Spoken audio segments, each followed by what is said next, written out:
Provérbios capítulo 30, vamos ler a partir do verso 21.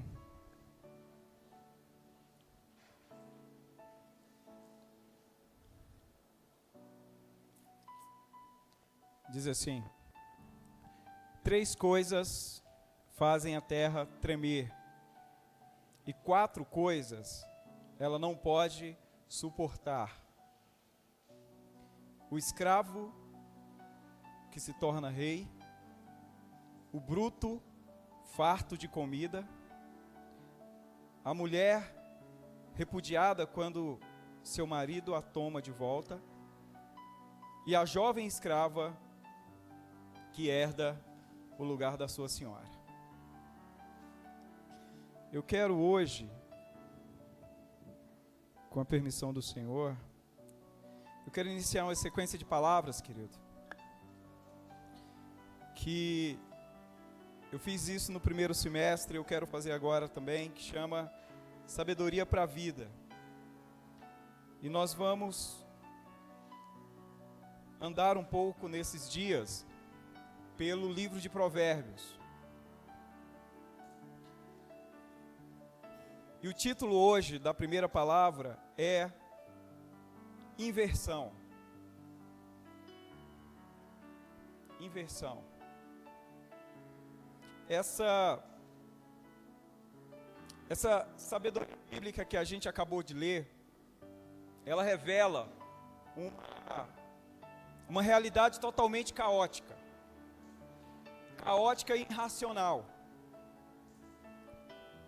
Expressa por todos aqueles que compõem o globo, por todos aqueles que formam o que a gente chama de raça humana.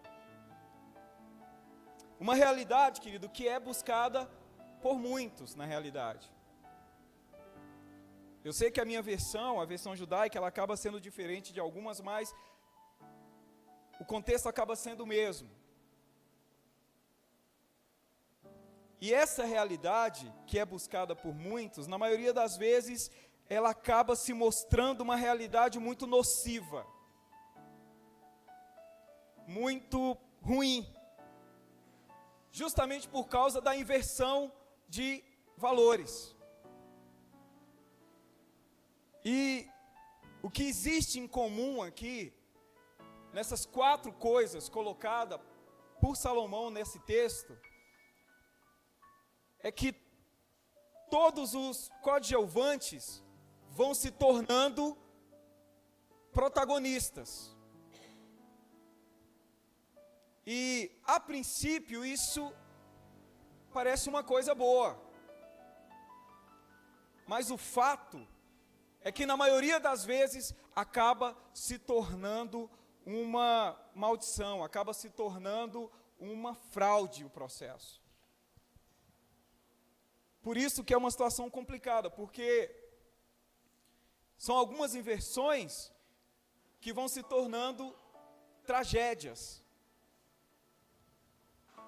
Justamente porque muitos desses coadjuvantes vão se tornando protagonistas sem passar primeiro pelo processo da cura, pelo processo da transformação, ou pelo processo da própria ressignificação da vida, ou da sua vida anterior, de todas as experiências que ele viveu anteriormente. Ele chega nesse patamar, querido, sem entender. Ou seja, muitas pessoas que não sabem assumir e nem sabem viver níveis altos ou níveis diferentes, não só por causa da falta de preparo, não só por causa da falta de habilidade, mas acima de tudo pela falta de cura. Acima de tudo pela falta de transformação, amados. Porque, olha só, o problema não está em o servo se tornar senhor. O problema não é o servo se tornar rei. O problema está em um servo que usa ou vai usar a sua posição de autoridade para causar vingança. Ao invés de tomar essa posição de Senhor e começar a promover justiça para todos aqueles que são injustiçados ou para todos aqueles que estão escravizados. Esse é o problema. Porque, amados, um servo que assume a posição de Senhor, sem experimentar a capacidade ou a experiência de ser curado, ele jamais vai ser um Senhor complacente e longânimo. Jamais. É impossível. Até mesmo porque a Bíblia diz que a gente fala daquilo que o coração está cheio, e aquilo que a gente fala se torna atitude. E Deus vai usar algumas coisas na nossa vida para revelar o que está dentro do nosso coração, querido. Entendimento é uma delas. Eu estava falando sobre isso com a Adriana ontem, antes de começar o GPS dos jovens. As pessoas começam a ter entendimento, ao invés de se render mais, elas se tornam, ou pelo menos tentam se tornar superiores na situação, ou totalmente donos da situação. Eu não gosto muito de usar esse exemplo, mas vou usar, por exemplo, o exemplo do dízimo.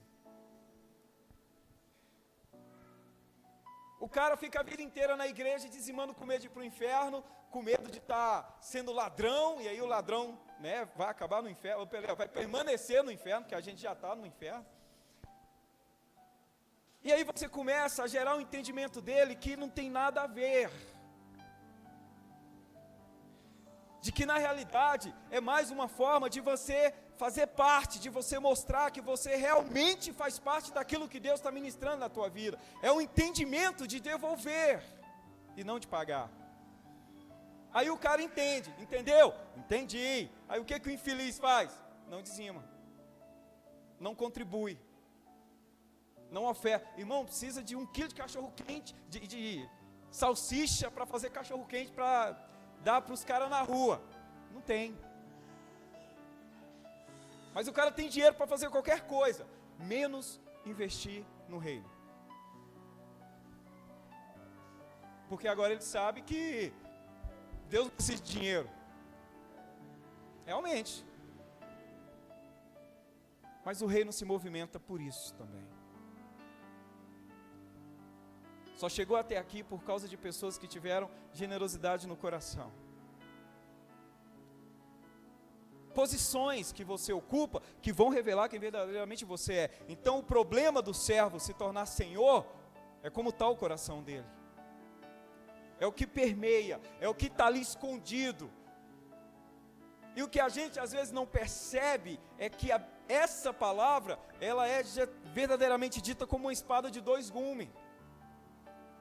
Que vai começar a cortar você, e cortando você, ela vai trazer para fora o pior de você. Porque o problema é que a gente acha que Deus quer encontrar a gente perfeito, Maria. Eu tenho que ser bonzinho para Deus me amar. Quando na realidade o que Deus quer é fazer com que a palavra dele de dentro para fora nos faça vomitar toda a nossa podridão. E aí ele vai nos limpando. Ele vai nos tratando. O problema não é um servo reinar. O problema é o servo chegar machucado no trono. O problema é o servo chegar se sentindo injustiçado.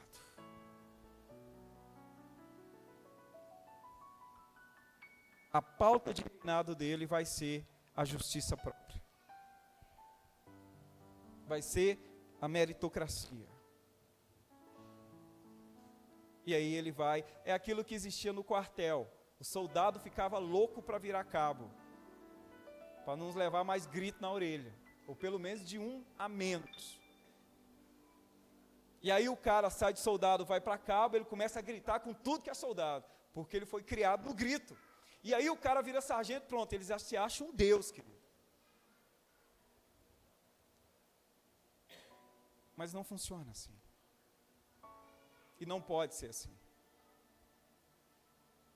O problema, querido, não está em o pobre se tornar rico. Não tem problema nenhum nisso. O problema é um pobre insensato adquirir riquezas da qual ele não sabe lidar com elas.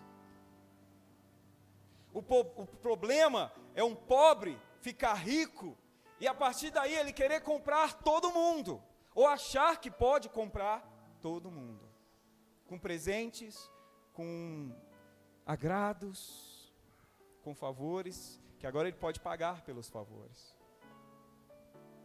O problema não é um pobre ficar rico. O problema é o pobre enriquecer e esquecer daqueles que estiveram ao lado deles, suprindo a sua necessidade nos seus momentos de dores. O problema não é a riqueza, nunca foi e nunca vai ser. O problema é o que você faz com ela, ou o que ela faz com você. É esse que é o problema, querido. É por isso que algumas pessoas, Deus não vai permitir que elas, querido, prosperem, porque Ele vai perdê-las. As pessoas não estão preparadas para lidar com o dinheiro. As pessoas não estão preparadas para ter muito dinheiro. Nós não estamos. Não importa o quanto a gente estuda, cara, eu não sei o que monte que é 2 milhões, 3 milhões, não sei que volume de dinheiro é isso. Então a gente não sabe como que a gente lidaria, querido, com tanta riqueza de uma vez. Até mesmo porque a riqueza, ela tem uma capacidade de revelar o monstro ganancioso e soberbo que você é. Mas ela também tem uma capacidade de revelar toda a generosidade que está no seu coração. Porque o homem generoso, ele não tem preço. O homem ou a mulher que não se apega, ninguém compra, querido.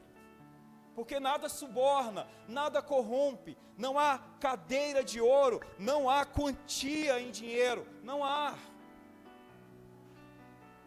Há pessoas que são tão fracas, tão finas, que um elogio faz essas pessoas se sentirem acima da normalidade. Melhores que os que estão em sua volta. Aplausos. Pessoas que fazem em busca do reconhecimento. Essas pessoas, querido, não podem sair do nível em que elas estão. Eu até comentei na reunião dos homens, na quarta-feira, muito boa, o GPS dos homens, na dia trouxe uma palavra muito boa. E uma coisa que eu peço muito ao Senhor, é o que justamente Salomão pediu, que foi sabedoria. Mas Salomão esqueceu de pedir uma coisa, de ter um coração igual o do Senhor. Porque, querido, e Tiago vem afirmar isso, que a gente tem que buscar sabedoria, mas nós somos facilmente corrompidos. Talvez no lugar de Salomão, a gente não faria diferente, a gente não terminaria a nossa história diferente. Nós precisamos ter um coração quebrantado e contrito. Um coração que sabe perder e sabe ganhar. Um coração que sabe abrir mão e também que sabe reter. Porque, amados, existem bênçãos que são para você. Você não precisa compartilhar com ninguém. Esposa, esposo, família, entenderam? Agora existem bênçãos que o Senhor vai trazer sobre a sua vida, que você vai ter que dividir. Porque aquela bênção foi para isso. Então eu tenho que saber o momento certo, quando, para que isso não prenda o meu coração, querido. Nós temos que saber lidar com isso. para que a gente não seja corrompido. Sabe por quê? Porque essas coisas vão revelar o que está aí dentro, o que eu não vejo, o que Deus vê. O que Deus vê. Ontem a Amanda trouxe uma palavra sobre o amor de Deus e ela falou sobre a questão de Deus nos amar na nossa sujeira. E eu fiquei pensando justamente nisso. Amados, se nós olhássemos no espelho e nos visse da forma que Deus nos vê, ou da forma que Deus nos encontrou, você não sairia de casa. Porque a sua aparência no espelho é consertada. Você vai arrumando o cabelo, você vai passando maquiagem, você passa um batonzinho, põe um brinco, você vai se preparando. Mas não é isso que Deus vê. Deus te viu fedendo, Deus te viu podre, Deus te viu sujo, de uma forma que verdadeiramente você só serviria para o inferno. Não teria outro lugar para você. Tinha que ser um lugar no seu nível, no meu nível. E aí Ele nos ama dessa forma. Então, quando Deus olha para nós nesse lugar, Ele vê verdadeiramente o que está passando no seu coração.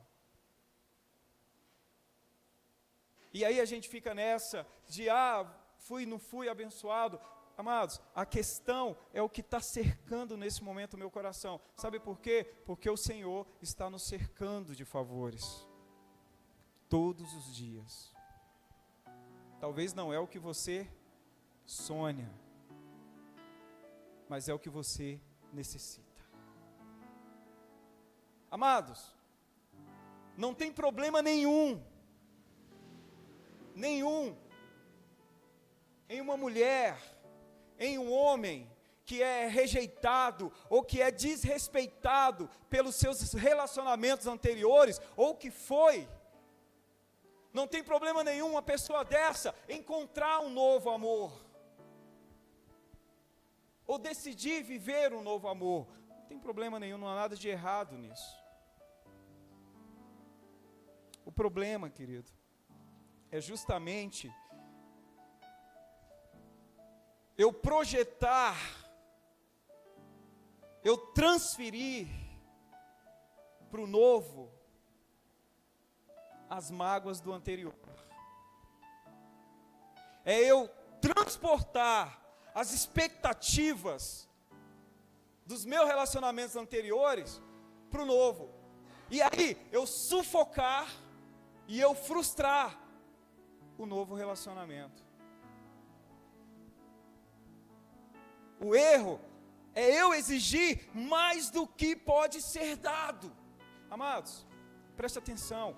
O maior erro que nós cometemos nas nossas relações afetivas é não perceber os limites do outro. É não saber até onde o outro é capaz. Porque geralmente eu quero que a pessoa que está do meu lado, e que a Bíblia diz que se torna uma carne, eu quero sempre que ela ande na minha velocidade. Então, se eu sou lento, ele tem que ser lento. Mas se eu sou rápido, ele não pode ser devagar demais. Eu não paro para perceber os limites. Nós fazemos isso com os filhos. O primeiro filho nasce, e aí, inteligente, com 6 anos, ou 6 meses, o moleque já fala, já anda. Mutante. E aí tá, até aí tudo bem. O problema é o segundo, ou a segunda. E aí chega, menina anda com 1 ano e 6 meses, começa a falar com 3, você acha até que é anormal, porque o outro foi com 6. Não, então, aí você vai no médico, vai no psicólogo, vai no macumbeiro, vai na igreja, vai em tudo que é lugar. Pastor, olha, parece que ela não fala. Mas ela ouve bem? Ouve. Ela enxerga bem? Enxerga. Aí nós somos assim. A gente não percebe que eu olho para os dedos da minha mão e Deus não fez nenhum igual ao outro, querido. Eu olho para o meu lado e por mais que nós tenhamos semelhança em em coisas, olhos, ouvido, boca, nós somos diferentes uns dos outros. É por isso que o nosso alvo de cópia é Jesus. Mas eu tenho, querido, que perceber isso, os limites. Eu, como líder, eu tenho que saber o limite daqueles que me cercam. Sabe por quê? Porque eu vou alimentar na medida que ele recebe. Apesar que hoje em dia é tenso. As crianças já nascem arregaladas, cabeludas e nem chora mais. Você tem que não bate no bumbum não, bate na cara para ver se sai algum barulho. 6 meses, o neném ficava dormindo, só era que nem coró, só comia e dormia e colocava para fora. O menino, a gente só sabe que não está morto porque chora para mamar, mas só dorme. Hoje em dia a molecada já, ó o Lucas, ó o Cauã. Dá um celular para esses meninos, vai saber mais que a gente, pelo menos mais que eu.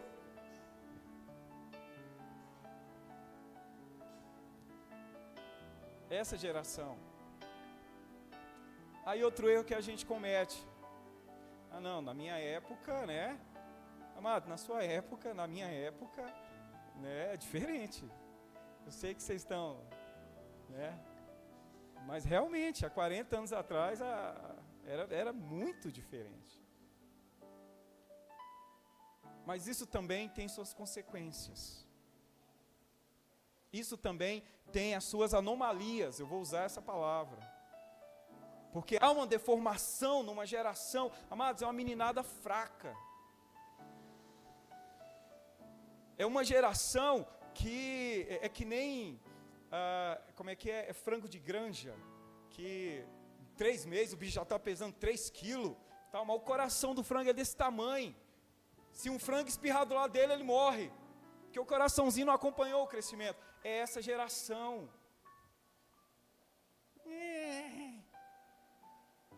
Sabe? Escolhe. Não gosto. Não quero. Rapaz, não quero é uma palavra que eu só descobri depois que eu consegui pagar minhas contas. E olhe lá. Porque aí tem mulher e filhos. Então, alguém tem que ceder. Mas a gente, amados, não pode cometer esse erro. Eu tenho que saber o limite do outro. Até para que fique mais fácil eu suportar. Até para que fique mais fácil eu abrir mão. Até para que fique mais fácil eu propor. Eu construir. Sabe por quê? Porque quando eu começo a perceber o limite do outro, é a partir daí que eu começo a construir um relacionamento. Eu quero, sabe, não dá. Não dá. E a verdade, ela tem esse poder maravilhoso. Então o problema não é o querer me relacionar. O problema é eu me relacionar de forma deformada. Você, outro, outro. Véi, alguma coisa está errada. Não, já namorei com 11. Estou no 11º casamento. Chico Anísio, não sei se alguém lembra, Chico Anísio e os mais velhos lembram. O cara casou 11 vezes. Alguma coisa estava muito errada, porque não é possível que 11 mulheres seriam tão erradas assim. É igual uma pessoa que envelhece só. Já viu pessoas que não casam, e aí ela vai ficando, que a gente chama de beata, né? E aquela mulher, ou o homem independente. Amados, como é difícil entrar alguém na vida, porque essa pessoa, ela já preparou. Você vai na casa dela, tudo tem prego, está tudo grudadinho. Aí ela casa com um cara, no primeiro dia o cara põe os pés em cima da mesa, TV alta. Ou a mulher, você chega no banheiro, está um absorvente lá e fala, meu Deus, não sabia nem que isso existia. É porque a gente não se prepara, a gente só quer suprir. Por isso que é importante eu perceber, querido, os limites. E sabe por que eu preciso entender? Sabe o porquê desses exemplos, querido? Porque olha só, preste atenção, não vai adiantar eu substituir pessoas. Isso não vai resolver o problema e os conflitos, a política que diga isso. Não é só trocar, justamente porque o processo de mudança, ele tem que acontecer numa esfera mental, ou às vezes até cultural do indivíduo. É por isso que a Bíblia vai chamar isso de metanoia mesmo. Tem que haver uma mudança de mente nessa pessoa, nesse ser injustiçado, querido. Tem que haver uma mudança de mente para que ele compreenda o processo de cura na vida dele, para que ele possa experimentar uma coisa que a Bíblia chama de novidade de vida. Esse ser que se sente injustiçado pelas circunstâncias da vida, ele tem, querido, que fazer as pazes com o passado dele, para que ele possa experimentar aquilo que a Bíblia chama de vida abundante. Eu tenho, querido, que ir reparando, eu não posso deixar coisas para resolver depois, porque isso me prende. Você entende isso? Como é bom você estar resolvido com todo mundo. Se você não está resolvido, se você vai deixando para resolver depois, e o tempo vai passando, e os anos vão passando, na hora que você encontrar aquela pessoa em qualquer lugar, a dor vai vir.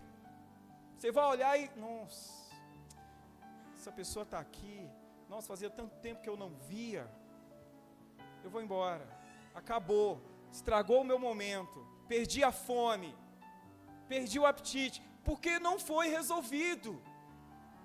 E aí você entra nesse processo de injustiçado. E sabe o que acontece? Você vai comendo das migalhas que caem da mesa do Senhor, sendo que você tem lugar de direito na mesa, conquistado por Ele. Você vai comendo, ai, tadinho de mim, aí eu vou lá na igreja. Eu, mexendo no YouTube essa semana, tentando ouvir uma música que a Jéssica mandou pra gente. Aí apareceu um vídeo lá, escrito, uma música do Gustavo Lima, escrito, vou à igreja. Aí, claro, né, eu tive curiosidade de ouvir. E me arrependi, claro. Mas, me arrependi não por ele, me arrependi pelo processo, porque, amados, a música narra o que muitos de nós fazemos. Ele se envolve com a mulher, vai lá para o motel e aquela coisa toda, e a mulher some. E aí ele quer ela de volta, e aí ele, eu vou na igreja, ele faz, eu vou na igreja e vou pedir a Deus que tire ou que traga de volta. Amados, quantos de nós fizemos isso? Não é normal ele cantar isso. Que bom que ele vai na igreja. E é interessante que ele ainda fala na música assim, eu vou na igreja porque a cerveja não vai resolver. Olha, cara, isso é de Deus. Vocês entendem isso?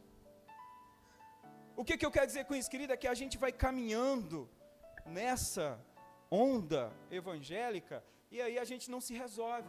E aí tem coisas de Deus que você não experimenta, não importa o quanto você ore, quantos deixa queimar ou quantas vigílias você participe, vai ficando aquela coisa, nossa, parece que não anda, parece que não avança, porque você está preso. Você está preso. Nós somos cristãos, querido, nós conhecemos a verdade. Azar seu, agora você tem que ser uma pessoa mais resolvida. A Bíblia não pede para o ímpio fazer isso. O Pai Nosso é oração para os filhos, amém? Começa pai. E nem todo mundo é filho de Deus, não, todo mundo é, você sabe disso, isso é papo furado. Como diz a Jéssica, conversa fiada. Pai Nosso, que estais no céu, então já está acima. Venha a nós o teu reino, seja feita a tua vontade aqui, na terra, como é no céu, ou seja, ninguém desobedece Ele no céu, nos alimenta todo dia, olha só, essa parte é show, perdoa as nossas ofensas, como nós temos perdoado. Mas você não tem. Então então não recebe. Vocês entendem isso? Por que eu estou falando sobre isso, querido? Porque a sabedoria, a sabedoria de Deus, a sabedoria bíblica tem que nos levar a ver esses pontos. E eu amo isso, sabe por quê? Porque a Bíblia, ela vem e me diminui. Então, quem sou eu para negar perdão para a Laiane? Quem sou eu para negar perdão, sabe, para um irmão, para um amigo, para um parente? Quem sou eu para guardar isso para mim? Sabendo quem isso revela que eu sou. Aí, eu vou me vitimizando. Não, mas me atacaram. Não, mas foi eu que perdi. E Deus está lá assim, ó. E aí? E aí, você vai ficar nessa aí? E vai todo dia na igreja e ouve todo dia a palavra, e aí segunda-feira você continua duro e fala que é meu filho, então alguma coisa errada. É por isso que esses exemplos, querido, de provérbios, essa inversão, ela vai realmente nos ofender se nós não tivermos a visão exata disso. Porque muitas das vezes, nós julgamos assim, muitas das vezes não é o problema da falta de oportunidade.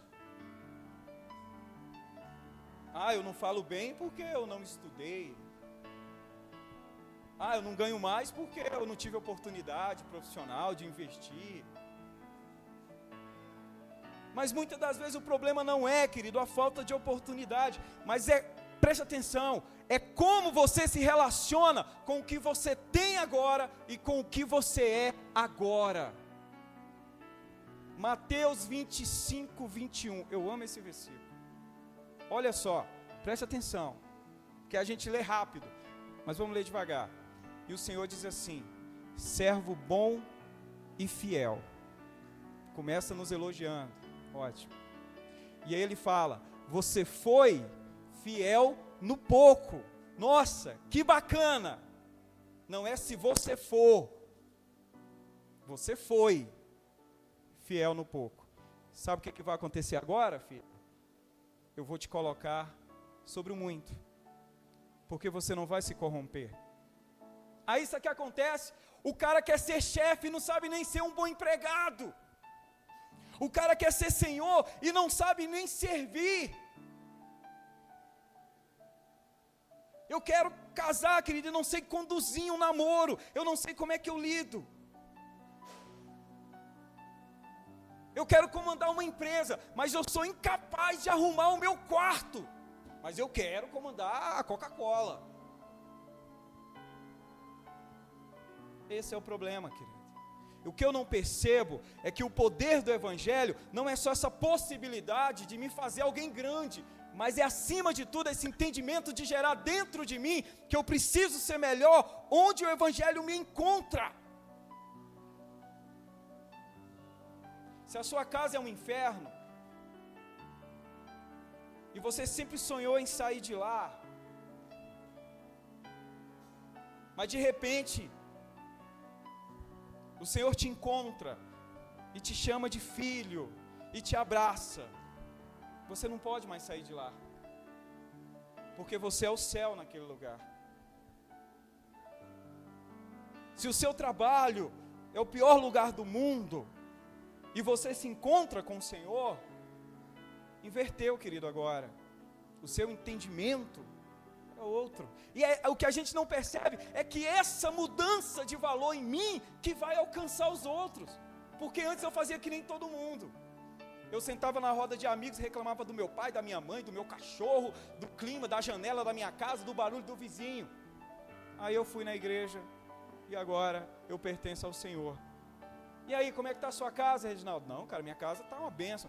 Ué, mas o que aconteceu? Eu mudei. Seus pais deixaram de ser chato? Não, até é pior. Seus irmãos, velho, cheguei lá em casa esses dias, eles tiraram todas as roupas do meu guarda-roupa e jogaram em cima da minha cama e espalharam tudo.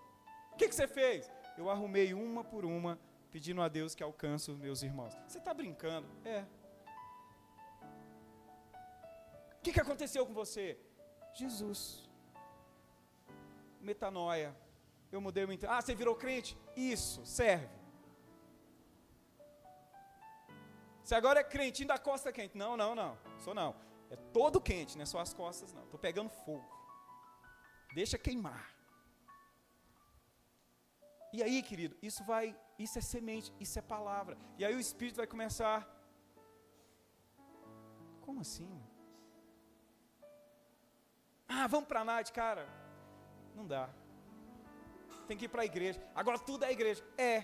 Que agora eu estou indo para o céu. Quando eu estava no inferno que nem você, aí tudo era night, tudo era bebida, tudo era o que o mundo oferece. Agora é diferente, eu sou cidadão do céu. No céu a gente não precisa dessas coisas para ser feliz.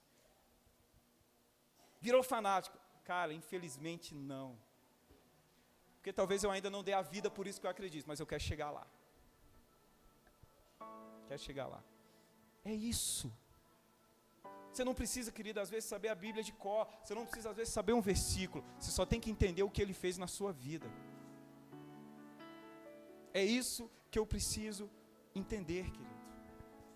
E aí, quando nós temos esse entendimento, e essas inversões acontecem na nossa vida, sabe o que é bom? E eu quero encerrar com isso.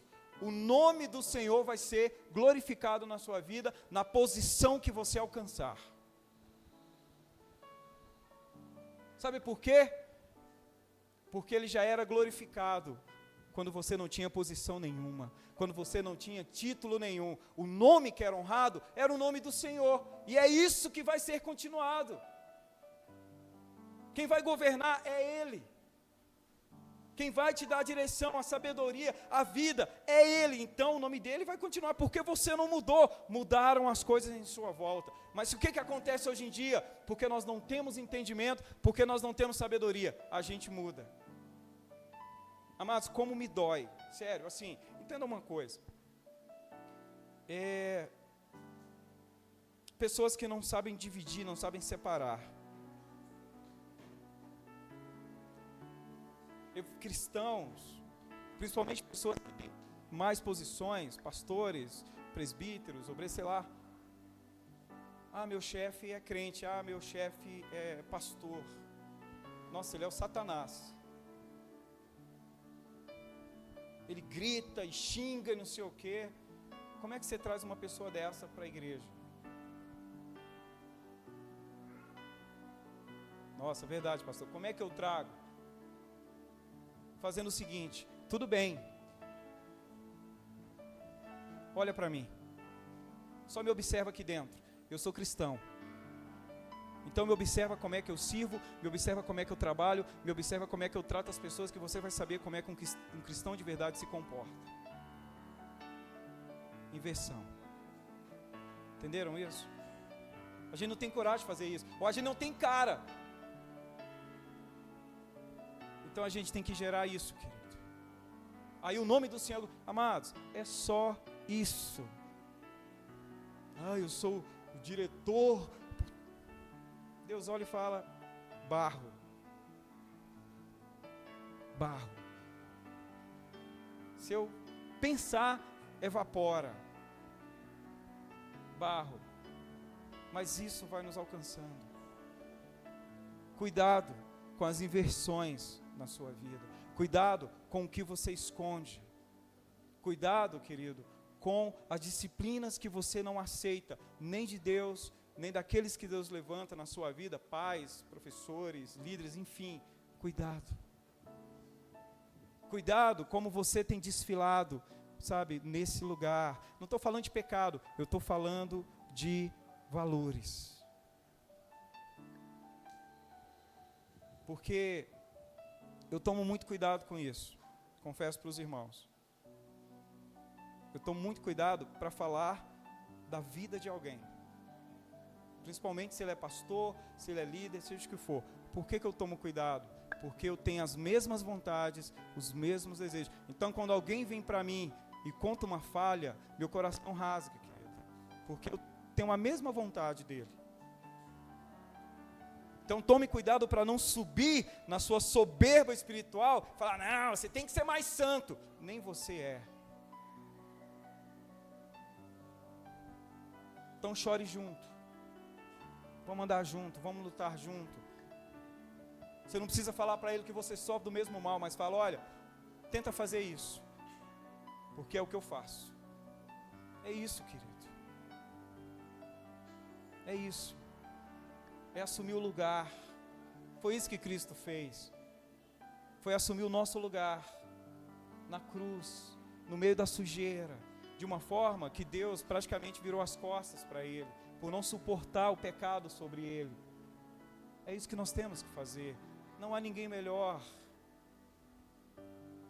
E isso que é bom. E uma coisa que eu sempre tive muito dentro da minha vida profissional, principalmente, foi isso. O mundo dá muita volta. Então todas as pessoas que eram subordinadas a mim, eu tratava da forma como eu queria ser tratado. Só que eu sou justo. A empresa está me pagando. E está me pagando para que eu gere um resultado. Então quando feria esse resultado, eu era direto. Nós temos que ter sabedoria para essas coisas. Tudo tem o seu lugar. Entende isso? Se não, como é que você trata? Se não, como é que você é instrumento na vida de alguém? Amados, sabedoria. Tudo é inversão de valores. Não inverta os valores do Espírito dentro da sua vida. Você é um cristão. O Filho permanece para sempre. Eu não acredito na perca de salvação. Por uma coisa. Porque eu não gero salvação, porque eu não produzo salvação e porque eu não me salvo. Só porque foi Deus que me deu. Então agora eu tenho atitudes de salvo. Salvo ora, salvo jejuma, salvo lê Bíblia, salvo doa, salvo, sabe, não se prende, tenta ser justo, tenta tratar todo mundo igual. Eu sou salvo.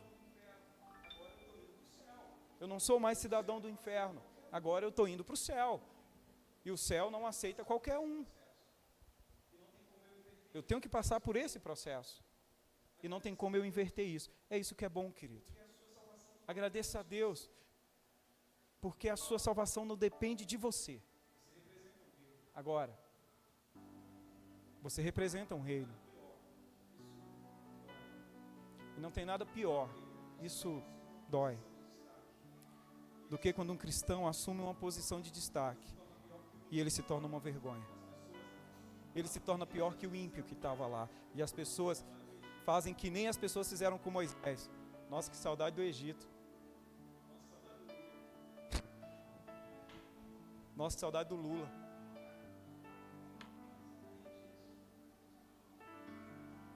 Você entende isso? Você entende, eu sei que você entende. A pergunta é o que você vai fazer com isso. Não somos nada. Não somos e não temos nada. A Raine está gerando o Arthur, mas o Arthur não é dela. O Arthur pertence ao Senhor. O Gabriel foi gerado, mas ele pertence ao Senhor. A gente só é o que cuida. A gente só é o instrumento para ir disciplinando, conduzindo, até enquanto estiver debaixo da nossa mão. Depois, vá com Deus. Seja sábio, querido. E cuidado com as inversões na sua vida, porque elas podem tirar você do caminho. Vamos orar. Pai, em nome de Jesus, obrigado por essa noite. Obrigado pela Tua palavra. Obrigado pelo Teu Espírito. Obrigado, Senhor, porque o ventilador não caiu. Obrigado porque o Senhor tem cuidado de nós. E obrigado porque todo mundo está bem do coração. Obrigado, Pai, pela Tua mão estendida. Nos ajuda a viver a cada dia a Tua palavra, que nada venha nos corromper, Pai. Em nome de Jesus.